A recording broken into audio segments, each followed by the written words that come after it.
ইনাকে সবাই চিনেন, কম বেশি সবাই চিনেন, বিশেষ করে পশ্চিমবঙ্গের বড় বড় কন্টেন্ট ক্রিয়েটাররা ইনাকে সবাই চিনেন।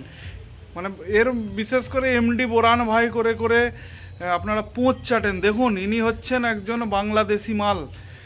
ইনি ভারতের সম্বন্ধে কি কথা বলছেন দেখুন, দেখুন আপনারা, তারপরে কোনো কথা হবে। দেখেন না ভারতে একের পর এক আমাদের মুসলিমদের মসজিদগুলো কিভাবে মোদী সরকারের অসভ্য লোকগুলো জ্বালিয়ে দিচ্ছে। যদি আপনি মুসলিম হয়ে থাকেন এই ভিডিওটা সম্পূর্ণ দেখার পরে শেয়ার করে দিবেন। দেখলেন ভিডিও? আচ্ছা আপনারা বলুন তো, চৌঠা মেয়ের পরে কোথায় কোন মসজিদে আগুন লাগিয়েছে বিজেপি সরকার বা বিজেপির কর্মীরা? বলুন তো। এখন পর্যন্ত তো কোনো উচ্ছৃঙ্খলা এখনো পর্যন্ত পশ্চিমবঙ্গে তো আপাতত হয়নি, না ভারতবর্ষে হয়েছে না পশ্চিমবঙ্গে হয়েছে।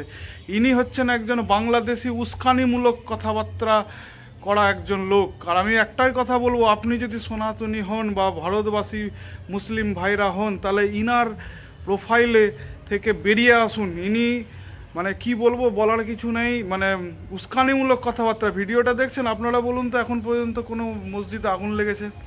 এটা হচ্ছে বাংলাদেশের দৃশ্য, এটা লেগেছে বাংলাদেশে, ঠিক আছে? এদের জ্বলছে, পোঁচ চলছে। আর আমি একটা কথা বলছি বড় বড় কন্টেন্ট ক্রিয়েটারদের, ইনার প্রোফাইলে ঢুকবেন না। ইনার প্রোফাইলে ইনি একজন মানে ভারত বিরোধী লোক, ভারতের সম্বন্ধে উল্টাপাল্টা কথা বলছে। এখন কি বলেন তো, বাংলাদেশ চারিদিক দিয়ে এখন বিজেপি শাসিত রাজ্যের আন্ডারে চলে গেছে, তাই এদের জানে ভয় লাগছে, 7 সিস্টার নিতে পারবে না। এদের এখন গাঁড় জ্বলছে, গাঁড়।